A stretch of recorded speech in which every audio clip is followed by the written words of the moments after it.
Muy buenas noches, mis amados hermanos. Bienvenidos todos. Qué bueno que podamos estar reunidos, como decía el hermano Esaú en el saludo, a través de la virtualidad, pero sentimos el calor fraternal que nos une el Señor. Voy a compartir mi pantalla.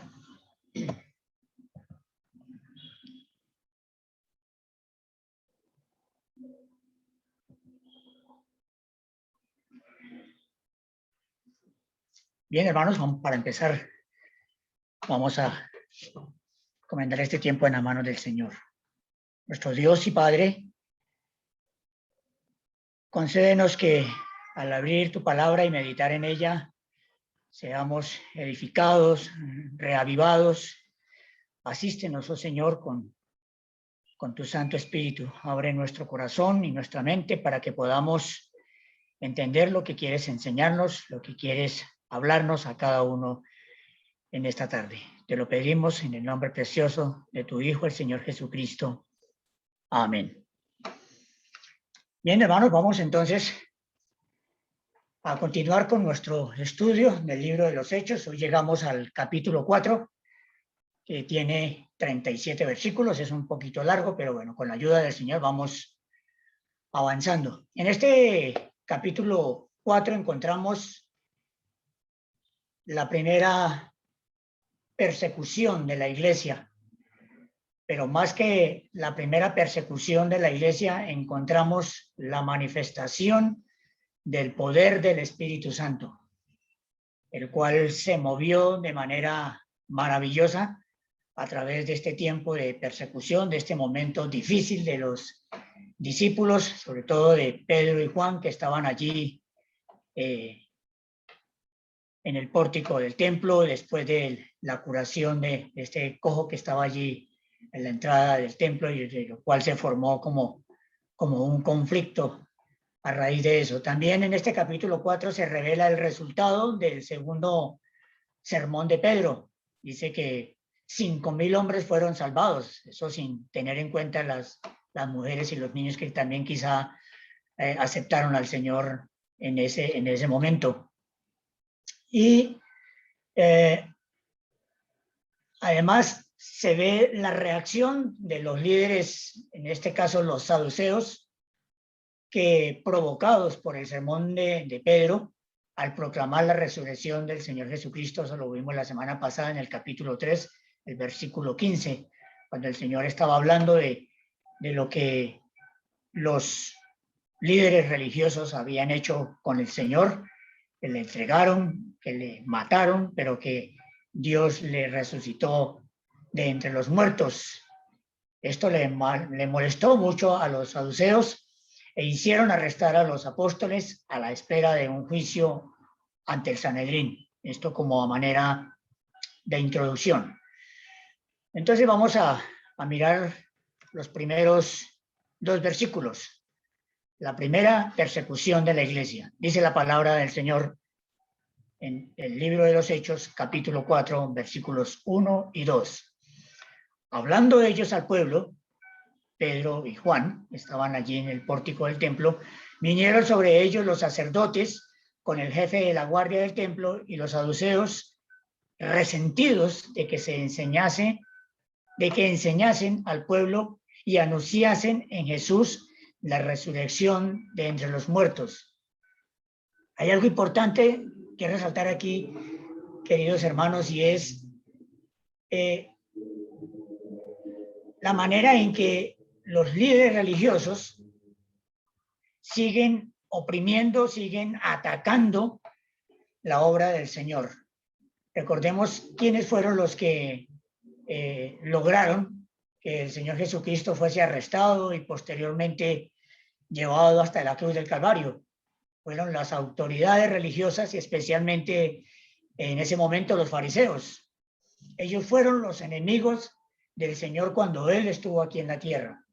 Ahora sabemos que más adelante algunos de los fariseos fueron salvados. Por ejemplo, Nicodemo. En el Evangelio de Juan encontramos esta historia en el capítulo 3, que él va a buscar al Señor de noche, inquieto por las enseñanzas del Señor, y posiblemente pues él acepta al Señor cuando el Señor le habla de la necesidad del nuevo nacimiento. También tenemos el caso de Saulo de Tarso, posteriormente el apóstol Pablo. Él era fariseo, también perseguidor de la iglesia. Recordemos cuando el encuentro que tuvo con el Señor allá más adelante, cuando vayamos al capítulo 9 de los Hechos, él iba con cartas y permisos de las autoridades religiosas y del gobierno romano persiguiendo la iglesia y llevando cautivos a quienes encontraba en el camino para llevarlos a Jerusalén y posteriormente ser juzgados hasta que el Señor le frena, por decirlo de alguna manera. Y seguro que muchos otros fariseos aceptaron al Señor. Pero luego de que los fariseos lograron su objetivo de crucificar al Señor y de la muerte del Señor en la cruz del Calvario, ya ellos como que dejaron de lado esto, pero se levantaron otros grupos y entre ellos encontramos ahora a los saduceos, quienes no creían en la resurrección. Entonces fueron ellos los que constituyen o se constituyeron en enemigos contra los apóstoles que estaban proclamando la resurrección del Señor Jesucristo. Estos saduceos llevaron ante el Sanedrín, el supremo tribunal religioso del momento de los judíos, y llevaron a Pedro y a Juan buscando la oportunidad de que fuesen juzgados y por qué no condenados por andar predicando acerca de la resurrección de Jesucristo y de la resurrección de los muertos. Veamos ahora los versículos, el versículo 3. Dice, y les echaron mano y los pusieron en la cárcel hasta el día siguiente, porque ya era tarde. Pero muchos de los que habían oído la palabra creyeron, y el número de los varones era como 5,000. De los varones, solamente como hablaba en la introducción, pudo haber mujeres allí presentes que también se convirtieron, pudo haber niños que también se convirtieron y muchos, quizá más de 10,000, quizá por no exagerar, recibieron al Señor Jesucristo en esta oportunidad. Ahora, no olvidemos que todo esto ocurrió en el pórtico de Salomón, después del segundo discurso de Pedro, que empieza en el capítulo 3, versículo 14, del cual fueron salvados esos 5,000 hombres y quizá muchas personas más. Pero fue sin duda alguna gran multitud que reconocieron el poder que había en los discípulos, el poder con que explicaron la palabra y aceptaron al Señor en aquella ocasión. Quizá siempre hemos sido reácidos y hemos criticado al apóstol Pedro en nuestras prédicas, en nuestros sermones, hablamos del carácter de Pedro y de que muchas veces metió la pata, pero en medio de los contrastes de su carácter, él amaba profundamente al Señor. Después de esa experiencia tan terrible que tuvo cuando negó al Señor a la hora de la muerte del Señor, o antes de la muerte del Señor, allí en el patio del templo, el palacio. Entonces, él tiene ahí la oportunidad de arrepentirse y de tener un verdadero encuentro con el Señor, de recapacitar y de ver para lo que el Señor le estaba preparando. Así que entonces ahora Pedro, pues usado por el Espíritu Santo, habla la palabra de Dios con mucha elocuencia, con mucho poder, y muchas almas se convierten a través de los sermones del apóstol Pedro.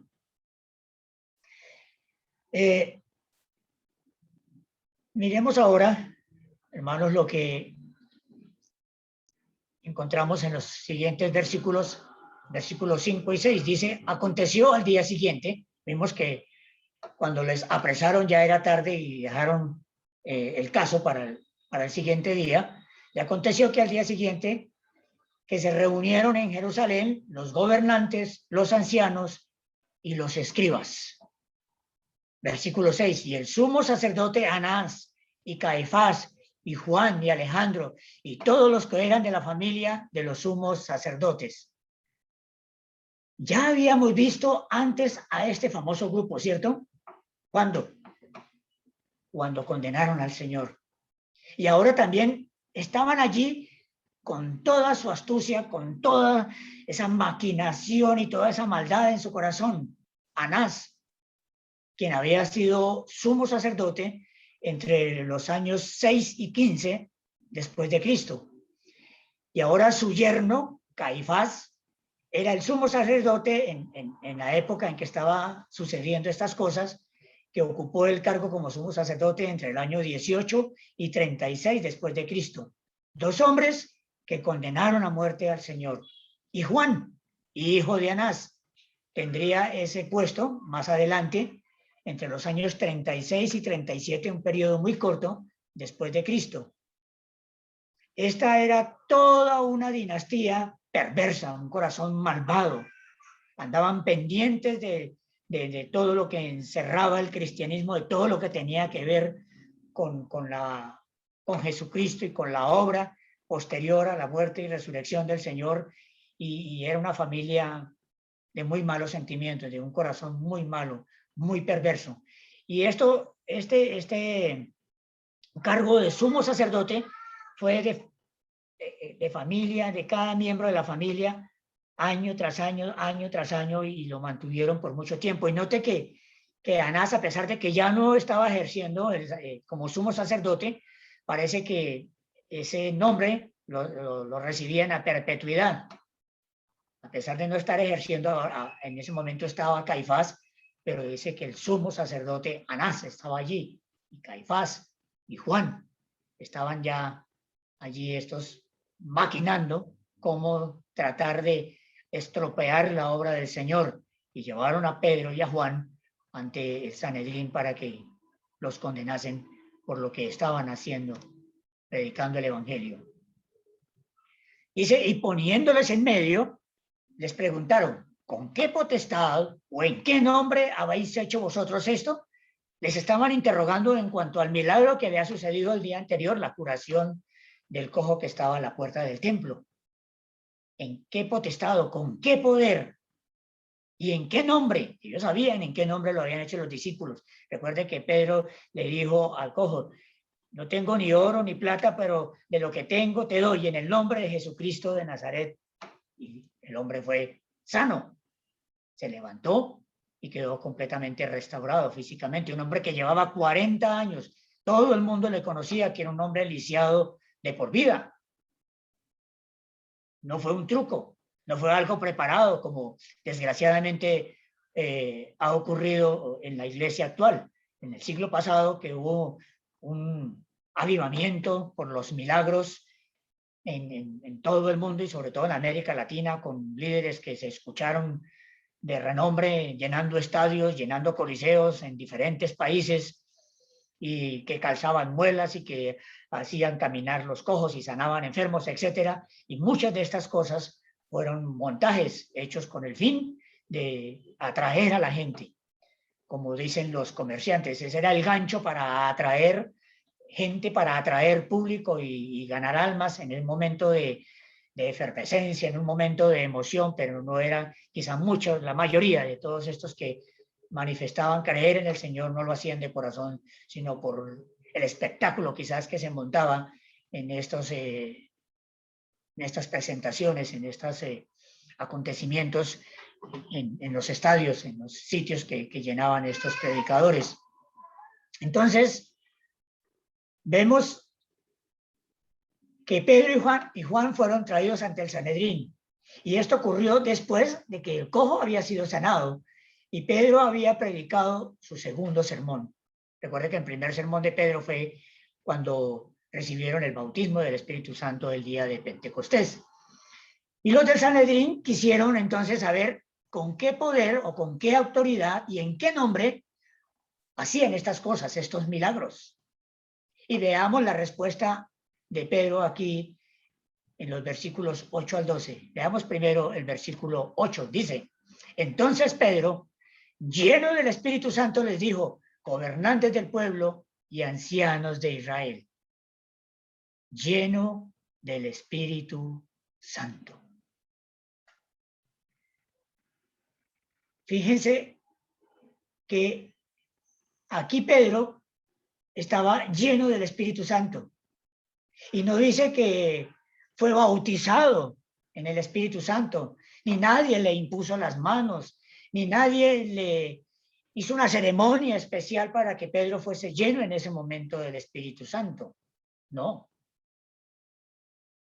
Ya el Espíritu Santo se había manifestado el día de Pentecostés, lo que nos enseñó el Señor a través del hermano Esaú en el capítulo 2.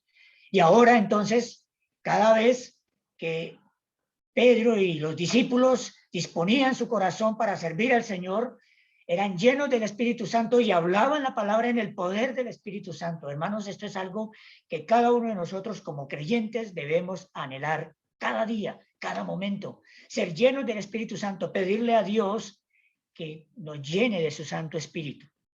Recuerden que las arras del Espíritu Santo nos fueron dadas el día que creímos en el Señor, el día que abrimos nuestro corazón y aceptamos a Jesucristo como nuestro Salvador, como nuestro Señor, fuimos sellados con el Espíritu Santo de la promesa. En otras palabras, bautizados con el Espíritu Santo. Pero la llenura del Espíritu Santo viene en la medida que nosotros como creyentes le demos oportunidad de tomar el control de nuestra vida. Y así el Espíritu Santo nos va a usar con su poder. Y vamos a tener el poder de hablar la palabra sin ningún temor, con mucha elocuencia, no con nuestra sabiduría, no con nuestra elocuencia, sino con el poder del Espíritu Santo. Entonces dice que Pedro, lleno del Espíritu Santo, les dijo, gobernantes del pueblo y ancianos de Israel. Se dirige con mucha reverencia, con mucho respeto a quienes los había llevado ante el Sanedrín. Ya no era el mismo Pedro de unos años atrás, de ese Pedro tosco, ese Pedro temperamental, que quizá al sentirse allí puesto en el Sanedrín para ser juzgado, para ser condenado, hubiese explotado de una manera diferente y les hubiese dicho hasta de qué se iban a morir y hasta hubiese hecho lo del profeta Elías, hubiese pedido que cayese fuego del cielo y consumiera allí a los gobernantes y a todos los que estaban allí presentes. Pero no fue así. Ahora Pedro era controlado por el Espíritu Santo. Queridos hermanos, a ustedes y a mí nos hace falta también la plenitud del Espíritu Santo. Esto hace que nosotros perdamos el temor de hablar la palabra de Dios, perdamos el miedo de ir a las almas perdidas, que a veces nos da como temor hablarle a la gente pensando en que van a reaccionar de X o de Y manera y nos van a atacar y quizá nos vayan a insultar, pero cuando somos llenos y controlados por el Espíritu Santo, el Señor nos da toda la sabiduría y el poder para llevar el mensaje del Evangelio. Esto es algo que debiéramos buscar cada día, es algo que debiéramos anhelar cada día, continuamente. Continuemos leyendo los versículos 9 y 10. Entonces, Pedro, lleno del Espíritu Santo, se dirige a los gobernantes del pueblo y a los ancianos de Israel diciéndoles, puesto que hoy se nos interroga acerca del beneficio hecho a un hombre enfermo, de qué manera éste haya sido sanado, sea notorio a todos vosotros y a todo el pueblo de Israel. ¿Sí? Se está dirigiendo a los religiosos, a los gobernantes y al pueblo en general, que en el nombre de Jesucristo de Nazaret, a quien vosotros crucificasteis y a quien Dios resucitó de los muertos, vuelve y pone el dedo en la llaga, vuelve y pone el dedo en donde más les duele a los saduceos, quienes no creían en la resurrección de los muertos, y a quien Dios resucitó de los muertos, por él este hombre está en vuestra presencia. Notemos cómo el temperamento o el carácter de Pedro ha sido transformado por el Espíritu Santo. Y antes de hacerlo de otra manera, a su manera, él ahora les explica en qué poder y en qué nombre que le habían pedido que lo explicaran, fue hecho o fue realizado este milagro.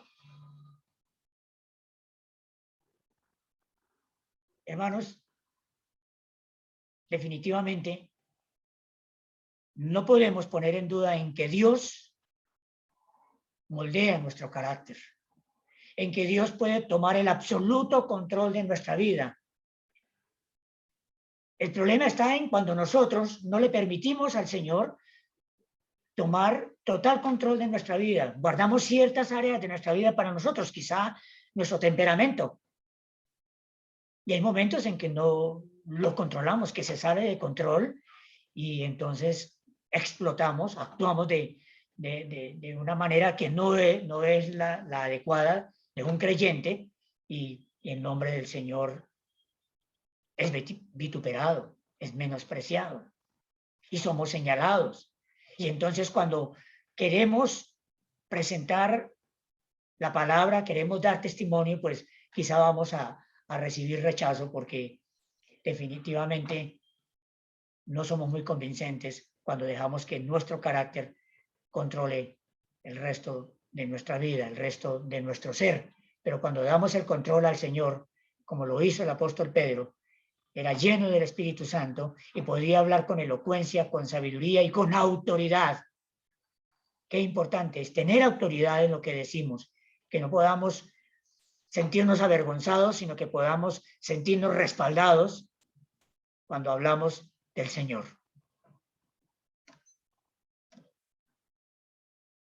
Versículo 11, dice, continúa diciendo el apóstol Pedro, este Jesús es la piedra reprobada o rechazada por vosotros los edificadores, por ustedes los religiosos, por ustedes quienes debieran no perseguir la iglesia, no perseguir la obra del Señor, sino al contrario, colaborar para que el nombre del Señor sea engrandecido. Este Jesús es la piedra reprobada por vosotros los edificadores, la cual ha venido a ser cabeza del ángulo. Reprobada, rechazada. Aquí Pedro está citando un versículo del Salmo 118, el versículo 22, más exactamente del Salmo 118. Pedro destacó dos cosas aquí muy importantes en cuanto al Señor Jesús. La primera, que fue crucificado y que resucitó de los muertos, cosa que no gustaba mucho entre los que estaban allí. Y la segunda, que Jesucristo era la piedra, la roca. En Mateo capítulo 16, versículo 18, vemos que el Señor había dicho, sobre esta roca edificaré mi iglesia, hablando a los discípulos cuando Pedro declara lo que es el Señor. Tú eres el Hijo de Dios. Y el Señor le dice que no se lo ha revelado ni carne ni sangre, sino mi Padre que está en los cielos. Y entonces el Señor le dice, sobre esta roca edificaré mi iglesia. ¿Y quién era la roca? La roca era Cristo mismo, no era Pedro. No está diciendo, sobre ti, Pedro, edificaré mi iglesia, sino sobre esta roca, hablando del mismo Señor, de él mismo, edificaré mi iglesia. Es de las pocas veces que encontramos la palabra iglesia en los evangelios. Sobre esta roca edificaré mi iglesia, sobre Cristo mismo. Y observemos que Pedro dijo, este Jesús es la piedra. ¿Cuál era la piedra? ¿La iglesia? ¿Era Simón Pedro? No, era el Señor Jesucristo, como Pedro mismo lo señala en su primera carta, el capítulo 2, versículos 6 a 8, donde dice, por lo cual también contiene la escritura, he aquí pongo en Sión la principal piedra del ángulo, escogida, preciosa, y el que creyere en él no será avergonzado. Y Pedro está también aquí citando en este versículo que acabo de leer, Isaías capítulo 28, versículo 16.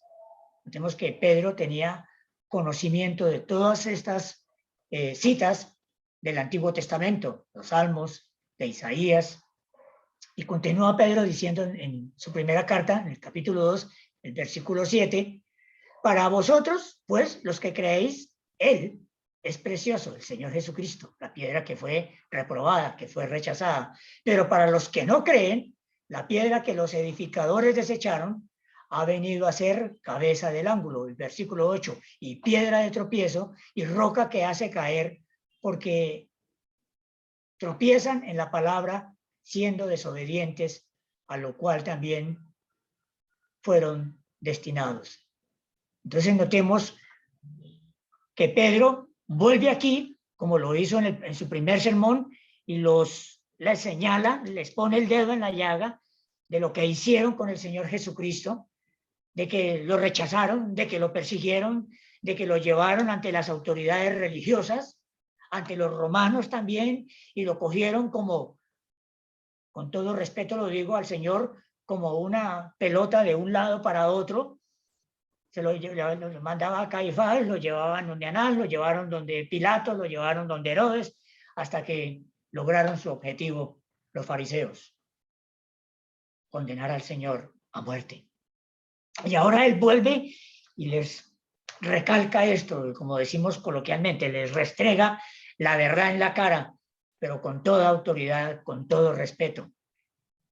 Entonces, les dice que el Señor fue crucificado y que resucitó de los muertos y que Jesucristo era la piedra y la roca. Y continúa Pedro con su sermón en el versículo 12. Yo digo que este es el versículo clave, el versículo cumbre de este segundo sermón del apóstol Pedro. Y les dice Pedro, a esa Jesús, a esa piedra que ustedes rechazaron, a esa piedra reprobada por ustedes, él, en ningún otro hay salvación, porque no hay otro nombre bajo el cielo dado a los hombres en que podamos ser salvos. Imagino que Pedro recordó lo que encontramos en Mateo capítulo 1, versículo 21, cuando el ángel le dice a José, y llamará su nombre Jesús, porque él salvará a su pueblo de sus pecados. Jesús, el Salvador. Y en ningún otro hay salvación, porque no hay otro nombre bajo el cielo dado a los hombres en que podamos ser salvos. Ahora, recordemos, ¿cuál fue la pregunta que le hicieron a Pedro en el versículo 7? Que con qué poder o con qué autoridad y en qué nombre habían realizado ese milagro o hacían esas cosas. Pedro pasa a explicar la fuente del poder, es decir, les recordó lo que dice Mateo, lo que estamos leyendo aquí, llamará su nombre Jesús, porque él salvará a su pueblo de sus pecados, cuando el ángel le habló a José. Y aquí quiero hacer un paréntesis porque quizá en este momento están en esta sala personas que aún no son creyentes, no son cristianos. Quizá algunos de nuestros hijos, los parientes cercanos, quizá personas que posteriormente irán a ver este mensaje que queda grabado. Y quiero decirle, estimado amigo, que el Señor es el Salvador. Y ese fue el nombre que Dios le da desde el principio, Jesús, porque Él salvará a su pueblo de sus pecados, y no solo al pueblo de Israel, a los judíos, sino a toda la humanidad, a nosotros los que no somos judíos, a los que la palabra de Dios nos llama gentiles. Cuando uno acepta ese nombre, el nombre de Jesús, lo hace aceptando todo lo que su persona implica. El Señor, el Salvador, el Hijo de Dios, a quien Él envió a este mundo por amor a nosotros. Y Pedro lo deja bien claro, enfatizando el hecho de que cuando usted, estimado amigo, como yo y como muchos de los creyentes lo hemos hecho, acudimos a Jesucristo, es salvo. No hay otro nombre bajo el cielo, o sea, en esta tierra, en el cual pueda ser salvo. La ley no puede salvar a nadie. La larga lista de religiones en el mundo entero, con todo el dogmatismo de que estas religiones profesan y presentan, ninguna de ellas le puede salvar. Tampoco una ceremonia religiosa, ni una ceremonia especial, ni un acontecimiento religioso especial. Solo uno, Jesucristo. No hay otro a quien acudir para poder obtener la salvación de sus pecados. No hay otro que pueda salvarle, solo Jesucristo. Y no recitando ni rezando oraciones elaboradas, escritas en libros, en catecismos, sino palabras que salgan de su corazón, sinceras, de arrepentimiento, reconociendo que usted es pecador, reconociendo que usted es pecadora, y postrándose a los pies del Señor, pidiendo el perdón de sus pecados, aceptándole como su Salvador, como su Señor, reconociendo que Él murió en la cruz del Calvario por usted.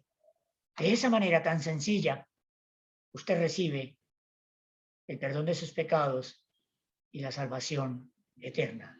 No hay otro nombre bajo el cielo dado a los hombres en que podamos ser salvos, solo a través de Jesucristo. Ese paso garantiza su salvación, abrir su corazón al Señor. Con esta afirmación, Pedro concluye su mensaje ante el Sanedrín. Ahí termina su sermón y continuamos leyendo ahora entonces el versículo 13. Entonces, viendo el denuedo de Pedro y de Juan, notemos que aquí menciona también a Juan, puede que en algunos momentos Juan hubiese intervenido también en el sermón. Toda esta gente que estaba allí, estaban reunidos en el Sanedrín, viendo el denuedo de Pedro y de Juan y sabiendo que eran hombres sin letras y del vulgo, se maravillaban y les reconocían que habían estado con Jesús. Quise resaltar esta oración y les reconocían que habían estado con Jesús. Entonces, los que les escucharon sabían que estos hombres eran comunes y corrientes. No están diciendo que eran analfabetas. Eso no lo dice la Escritura. Pero obviamente no eran hombres que habían estudiado teología, que habían estado a los pies de Gamaliel, como sí estuvo Saulo de Tarso, posteriormente Pablo, un hombre muy letrado, un hombre que estuvo en la mejor universidad del momento, a los pies de un gran historiador, de un hombre reconocido. Ellos no, ni Pedro, ni Juan, ni ninguno de los discípulos. ¿Cuál era la diferencia? Eran hombres comunes y corrientes, hombres del vulgo, como dice aquí, pero llenos del Espíritu Santo. Hermanos, eso hacía la diferencia y eso también hace la diferencia hoy día en la iglesia contemporánea. No tenían estudios ni formación teológica para expresarse de esa manera que lo hicieron, con esa elocuencia, con esa convicción, con ese poder, por decirlo de alguna manera. Pero los hombres del Sanedrín notaron que ellos habían estado con Jesús. ¿Recuerdan ese episodio cuando Pedro está en el patio después de que arrestaron al Señor allí en el monte? Pero Pedro está allí calentándose en una fogata que habían encendido en el patio, y ahí había mucha gente alrededor, y reconocieron a Pedro que había estado con Jesús por su manera de hablar, por su dialecto, que fue cuando él negó al Señor. Yo no lo conozco, no conozco a tal hombre. Bueno, sabemos los acontecimientos allí. Reconocieron que habían estado con Jesús. Cuán maravilloso es tener una vida que de un modo u otro dirija la atención de los demás hacia la persona del Señor. No como los artistas, no como las estrellas, no como los políticos que atraen la gente hacia sí mismos por su elocuencia, por la forma en que hablan, por su léxico. por su palabrería. Pero nosotros, los hijos de Dios, no debemos atraer a la gente hacia nosotros, a que nos admiren, a que digan, ay, tan bonito que habla, ay, mire cómo sabe, qué inteligencia, qué poder. No. El objetivo es que la gente, que las personas dirijan su atención al Señor, a la persona de Jesucristo, cuando nos ven a nosotros, cuando nos escuchen a nosotros. Eso habla de nuestro testimonio, que nos reconozcan que somos diferentes, que no somos del montón, que somos hijos de Dios, que inquietemos tanto a la gente que nos pregunten, oye, ¿ustedes hay algo especial? ¿Es que ustedes son qué? ¿Como religioso? ¿Como pertenece a alguna religión? Entonces hay la oportunidad, sin avergonzarnos, de decir, sí, es que soy cristiano, soy cristiana. Y poder presentar al Señor. Traer la atención de quienes nos rodean al Señor Jesucristo. En Mateo capítulo 5, dice la palabra de Dios que somos sal y luz en el mundo. Somos la sal de la tierra y luz en el mundo. Dice, vosotros sois la sal de la tierra, pero si la sal se desvaneciere, ¿con qué será salada? No sirve más para nada, sino para ser echada afuera y hollada por los hombres. Mateo capítulo 5, versículo 13. Y también el Señor dice que somos la luz del mundo. Vosotros sois la luz del mundo. Una ciudad asentada sobre un monte no se puede esconder. Ni se enciende una luz y se pone debajo de un almud. Esto es cuando nos avergonzamos del Evangelio, ¿sí? No somos luz, nos avergonzamos, sino sobre un candelero y alumbra a todos los que están en casa. Capítulo 5, versículo 15, palabras del Señor en el Sermón del Monte. Somos la sal de la tierra y la luz del mundo. ¿Estamos cumpliendo con eso que el Señor nos ha dado? Aquí en el lugar donde yo vivo, en este momento, miro hacia mi izquierda y veo Morro Rico, veo la vía a Cúcuta, iluminado todo el trayecto. Puedo divisar hasta la luz más tenue que hay en la parte de arriba en la montaña. No se puede esconder esa luz. Una vez que la encienden, la podemos ver los que vivimos aquí en la ciudad, porque brilla. Y como hijos de Dios, si somos la luz del mundo, no podemos esconderla. Hay un coro que cantamos con los niños, esta es mi pequeña luz, la dejaré brillar. Debemos dejarla brillar, no esconderla, sino ponerla sobre el candelero para que alumbre a todos, los que están en casa y fuera de casa. Y también el apóstol Pablo, en su carta a los creyentes en la ciudad de Colosas, en el capítulo 4, el versículo 6, dice, sea vuestra palabra siempre con gracia, en la forma que hablamos, tengamos mucho cuidado cómo nos expresamos. Vemos el ejemplo que nos da aquí el apóstol Pedro. Ya no usa ese léxico tan fuerte, tan tosco, tan agresivo, como lo usó antes de ser lleno del Espíritu Santo. Sea vuestra palabra siempre con gracia, sazonada con sal, para que sepáis cómo debéis responder a cada uno. Con gracia, dirigido por el Espíritu Santo, para saber cómo responder a cada uno, a cada persona que nos demande algo de nosotros. Así sea nuestro peor enemigo, que el Señor nos ayude a controlar nuestro temperamento, nuestros sentidos, nuestra lengua, nuestros ojos, todo nuestro ser, para honrarle a Él. Continuemos leyendo nuestro capítulo 4, los versículos 14 al 16. Y viendo al hombre que había sido sanado, que estaba en pie con ellos, no podían decir nada en contra. Tremendo. Ahí estaba el hombre puesto en pie. Alguien que llevaba 40 años postrado, ahora estaba en pie, completamente sano y orgulloso. Me imagino ahí al lado de Pedro y de Juan, si era que no estaba en medio de ellos, como decimos coloquialmente, brincando en una pata de felicidad. Y no podían decir nada. Entonces les ordenaron, ¿a quiénes? A los discípulos, que saliesen del concilio, que se fuesen a un lugar apartado y conferenciaban entre sí diciendo, ¿quiénes? Principales sacerdotes y los religiosos que estaban allí, los saduceos y los gobernantes. ¿Qué haremos con estos hombres? Tremenda piedra en el zapato, ¿cierto? Porque de cierto, señal manifiesta ha sido hecha por ellos, notoria a todos los que moran en Jerusalén, y no lo podemos negar.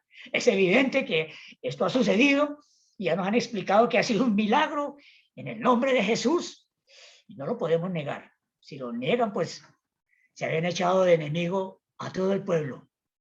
Pero hermanos, ni aún los saduceos, ni la multitud aquí reunida pudieron negar que había habido un milagro, un acontecimiento especial. Un enfermo había sido sanado. Pero ¿cree usted que por fin, al ver personalmente al hombre sanado, allí puesto en pie en medio de los discípulos, y después de haber escuchado ese sermón o ese discurso de Pedro, fueron conmovidos? No, para nada. No. Continuaban conspirando. Y miremos lo que dicen los versículos 17 y 18. Sin embargo, para que no se divulgue más entre el pueblo, amenacémosles, ¿sí? Para que no hablen de aquí en adelante a nombre alguno,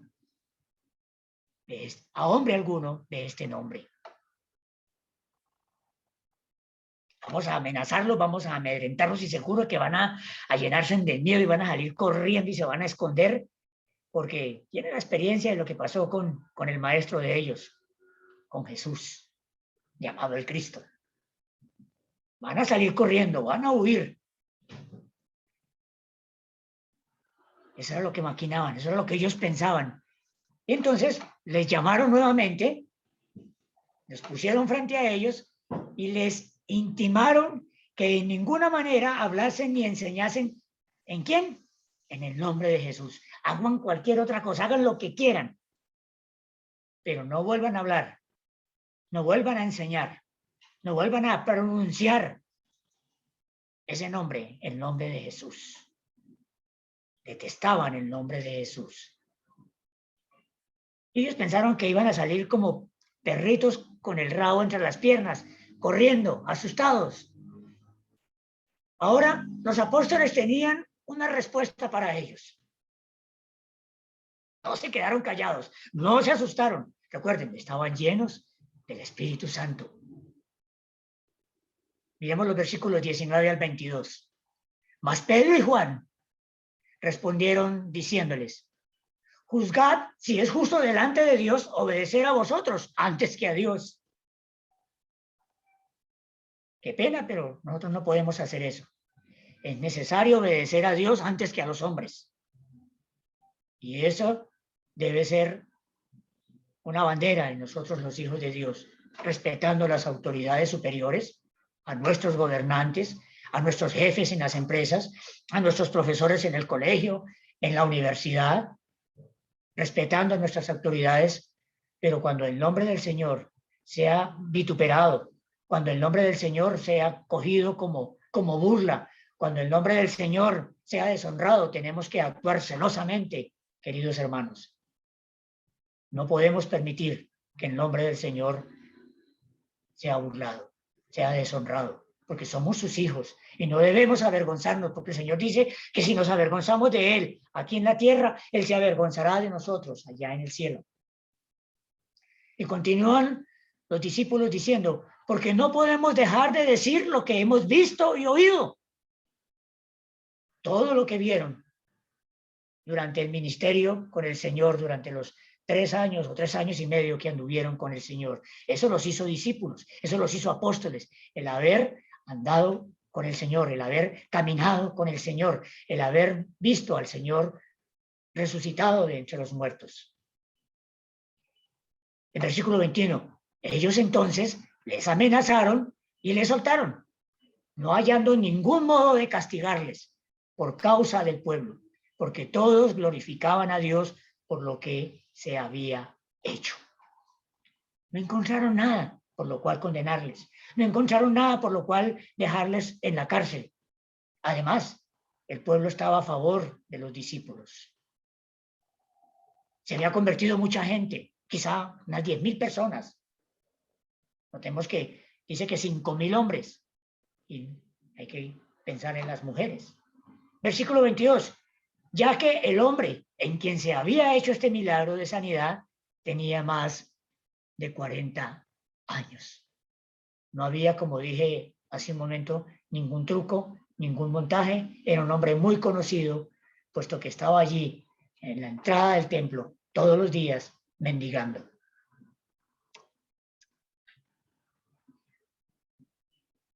Versículos 23 y 24. Los creyentes piden confianza y valor. A mí me encanta cómo termina este capítulo 4 del libro de los Hechos. Entonces los discípulos, puestos en libertad, vinieron a los suyos y contaron todo lo que los principales sacerdotes y los ancianos les habían dicho. Ellos llegan allí donde estaban los demás discípulos.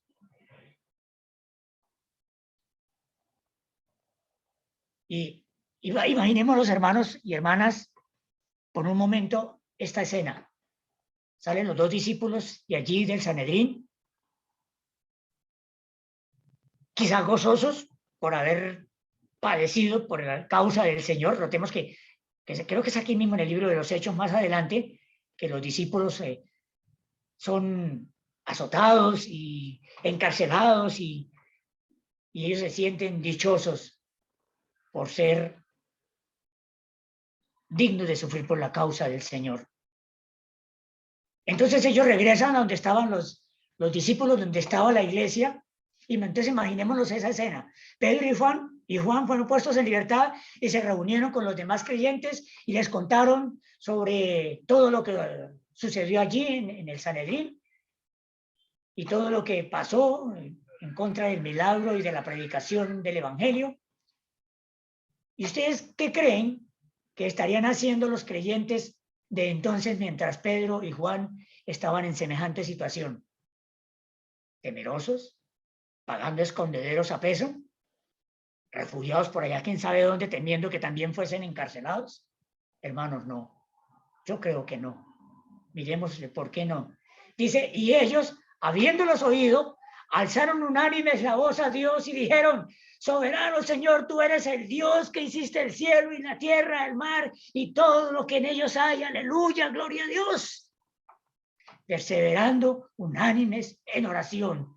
Mientras Pedro y Juan estaban pasando esta situación tan difícil, ellos estaban orando, unánimes, perseverando, constantes,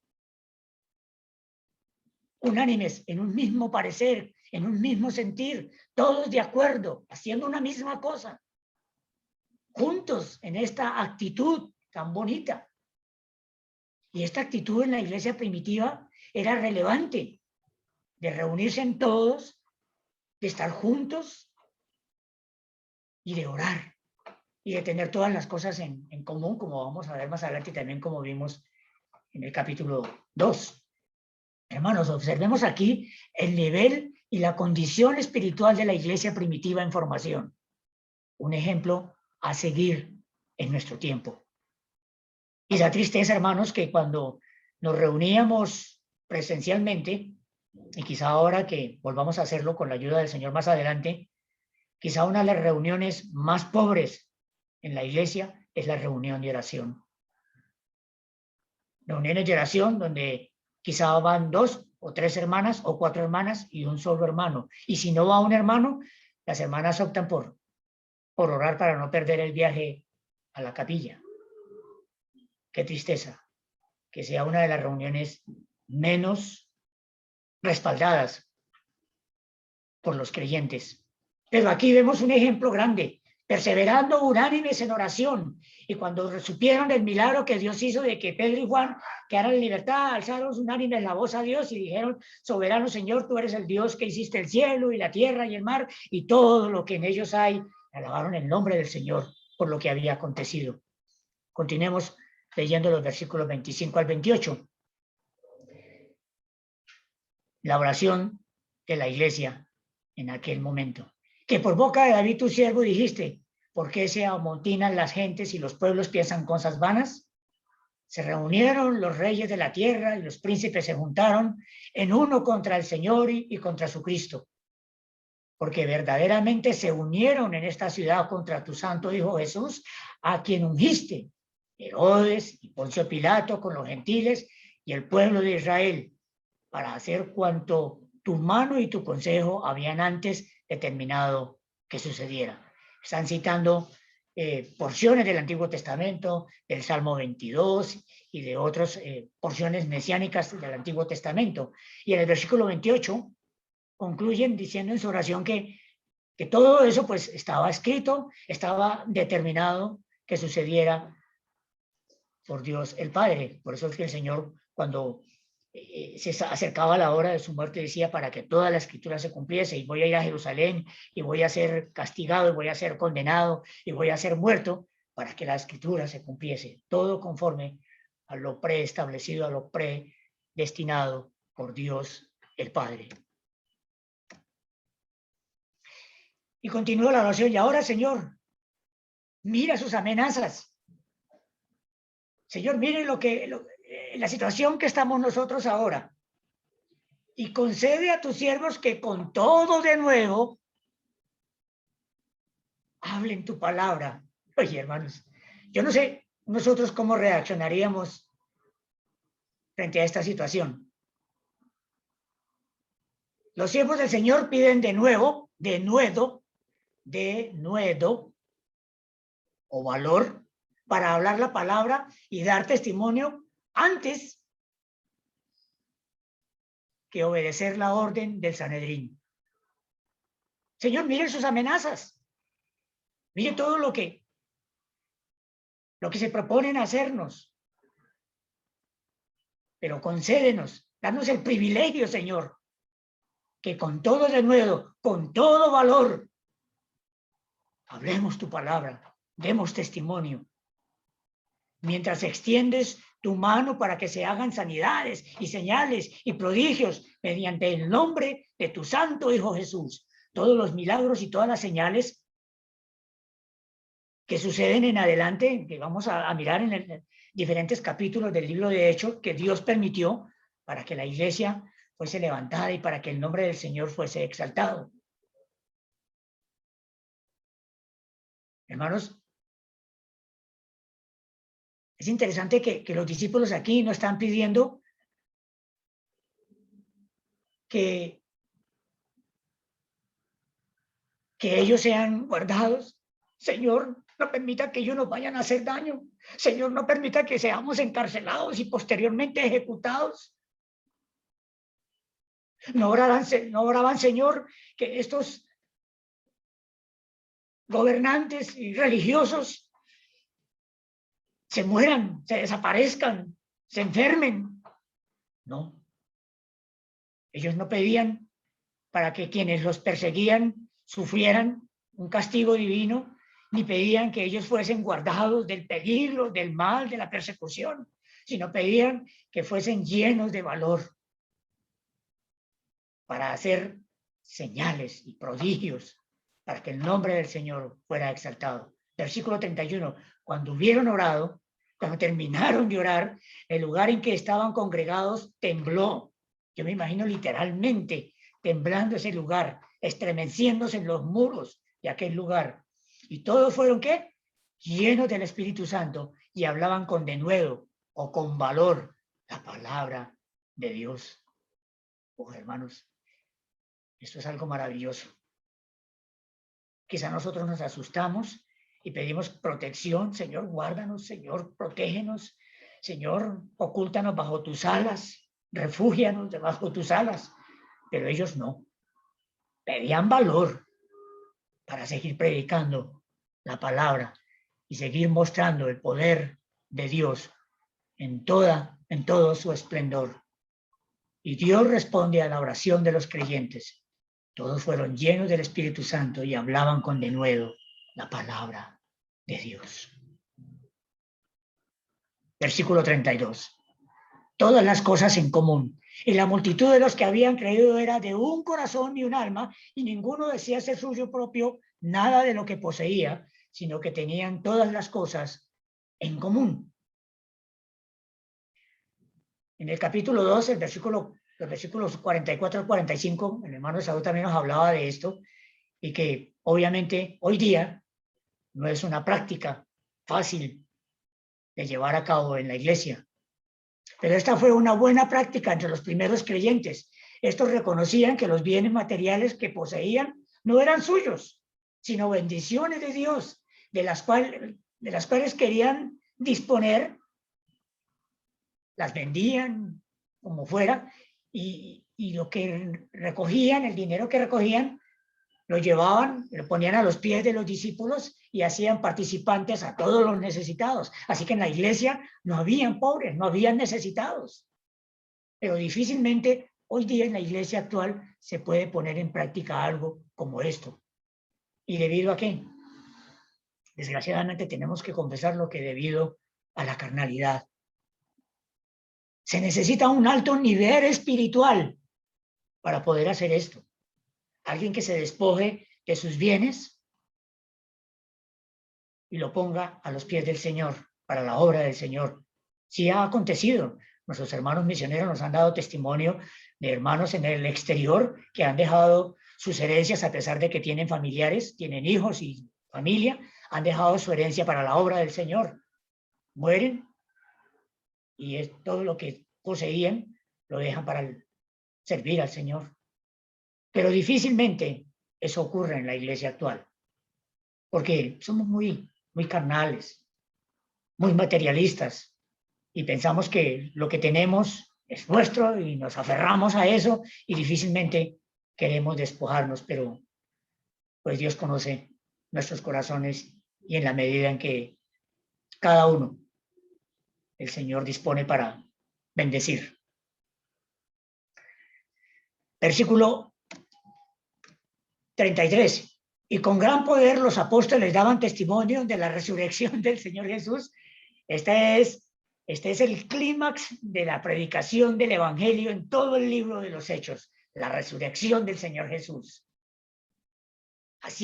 Resaltando de que no creían en un Cristo muerto, que ese Jesús de Nazaret que había muerto en el monte Calvario en medio de dos ladrones, ahora estaba vivo y que todo lo que hacían y decían era en el poder del Espíritu Santo, exaltando a ese Dios, a ese Señor que había resucitado de entre los muertos. Y abundante gracia era sobre todos ellos. Versículos 34 al 37. Así que no había entre ellos ningún necesitado, porque todos los que poseían heredades o casas las vendían y traían el precio de lo vendido. Y lo ponían a los pies de los apóstoles y se repartía a cada uno según su necesidad. Entonces José, a quien los apóstoles pusieron por sobrenombre Bernabé, que traducido es hijo de consolación, levita natural de Chipre, como tenía una heredad, la vendió y trajo el precio y lo puso a los pies de los discípulos. Hermanos, en el versículo 36 que acabamos de leer, Lucas nos presenta a Bernabé. Y tengan ustedes la certeza y la seguridad, hermanos, que no habría sido mencionado por Lucas como ejemplo de generosidad, si su acción no hubiera sido voluntaria. Los discípulos no forzaban a los creyentes a que fuesen a vender sus propiedades, como desgraciadamente hoy día sucede en algunas iglesias, estas prácticas de despojar a la gente. Ellos no obligaron a Bernabé ni a ninguno de los creyentes que tenían posesiones a vayan, véndalas, porque el Señor nos manda eso y traigan el dinero y no, lo hacían de corazón, voluntariamente. Y por eso Lucas resalta aquí el corazón de Bernabé, el primero que hizo esto. No lo obligaron. Era una actitud del corazón. Bernabé es un personaje que de ahora en adelante tiene mucha trascendencia en los siguientes capítulos de este libro de los Hechos, en especial como compañero de Pablo en su primer viaje misionero. Y va a ser mencionado al lado del apóstol Pablo. Hermanos, y hasta aquí nuestro estudio del día de hoy. Para terminar, veamos un pequeño resumen.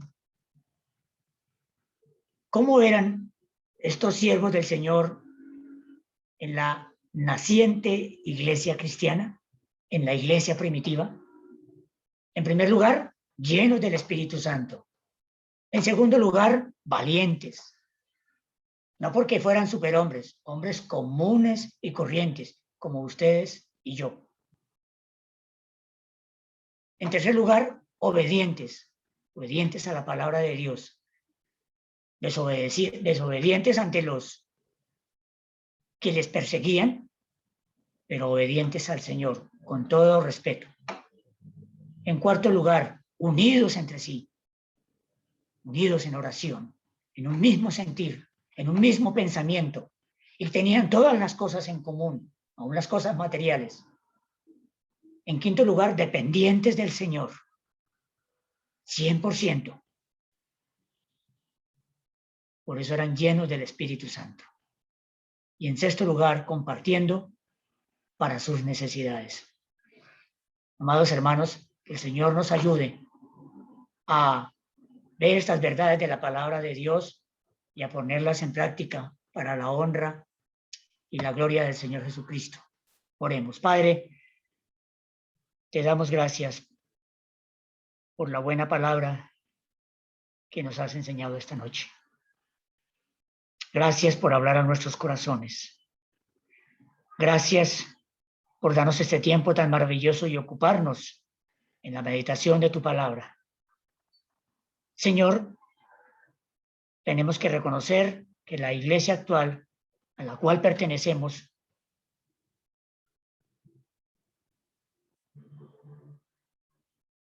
no llena estos requisitos. Quizá hay muchos factores en cada uno de nosotros como hijos tuyos, como miembros de la iglesia, miembros del cuerpo de Cristo. Imperfecciones, pecado, carnalidad. Pero Señor, de todas estas cosas, tú nos puedes librar. Tú nos puedes limpiar y darnos corazones contrictos, humillados, dispuestos a hacer la obra tuya. La mies es mucha y los obreros pocos. Ayúdanos, Señor, a mirar las necesidades en la iglesia. Y ayúdanos, como estos siervos tuyos de la iglesia naciente primitiva, a anhelar la llenura del Espíritu Santo para tener valor, para tener el denuedo, para tener la sabiduría, para tener el poder necesario, para que el nombre del Señor sea exaltado, para que muchas almas sean añadidas a la iglesia, como tú quieres, oh Señor, en este tiempo tan difícil, en estos tiempos tan malos. Ayúdanos, Señor, para que por lo menos nos acerquemos en un mínimo nivel a esta iglesia primitiva. Hoy tenemos tantos recursos, tantas herramientas, tenemos tu palabra completa en nuestras manos, sin impedimento, sin restricción, sin persecución, sin amenazas.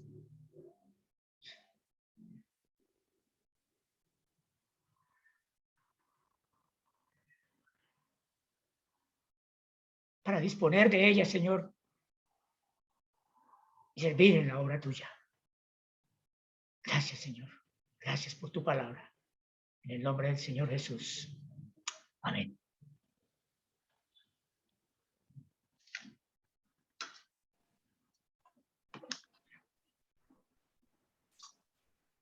Amén. Muchas gracias, hermano Miguelito. Muchas gracias al Señor y gracias, hermanos, por su asistencia. Las hermanas están invitadas mañana a su reunión a las 7 de la noche. Y el jueves nuevamente tenemos nuestra reunión de oración a las 6:30. Buenas noches para todos mis hermanos. Bendiga. Bueno, Chao, el Buenas noches, perrito. hermanos. bendiga a todos. Estén bien. Buenas noches para todos. Hola, María Hermano Luisita. Mario, qué bueno verle. ¿Cómo estás? Chao. Chao, hermano. Bye, bye. Chao, chao mis hermanos. Chao. Buenas noches, hermano. Buenas noches para todos. Bendiga. Chao, hermano. hermano Mario. Adiós. Hermano Mario. Hermano Mario, qué bueno verlo. Hermano Mario, Dios le bendiga. Hola, chica. Hermano Mario, Hermanitos. ¿Cómo están? Dios les bendiga. Felicitaciones, hermano Roberto, hermana. gracias, hermano. Gracias. Dios les bendiga. Bueno, que estén bien, hermanitos. Gracias, hermano. Gracias. No, Miguelito. No, hermano Amparito, buenas noches. Hermano Miguel por la enseñanza. Gracias al Señor. Buenas noches, hermano Miguel. Gracias. Buenas noches, hermano. Hermano Miguel, como que Buenas noches, Dios les Feliz bendiga. aniversario Que también. Dios se bendiga. Sí, hermano Mario también. bueno, muchas felicidades. Gracias, mi hermano Gracias, Miguel. hermano Mario. Muy buena charla, Dios le bendiga. Amén, hermano. Dios les bendiga. Bendiciones. Chao, papá, la Gracias por bendición. enseñanza. Dios bendiga, mijo. Buenas noches. Por la enseñanza muy linda. Gracias, hermano. Dios le bendiga. Chao. Hermano Juan. Buenas noches, hermanos. Dios bendiga. Bendiga, hermano. Hermano Mario, buenas noches. Buenas noches, hermano. hermanita. ¿Cómo estás? Buenas noches, hermano Esaú. Buenas noches, hermanos. Que el Señor les bendiga. Chao, hermanos, para todos. Voy a salir y por lo tanto quedan todos fuera de la sala. Chao, chao. Chao. Chao.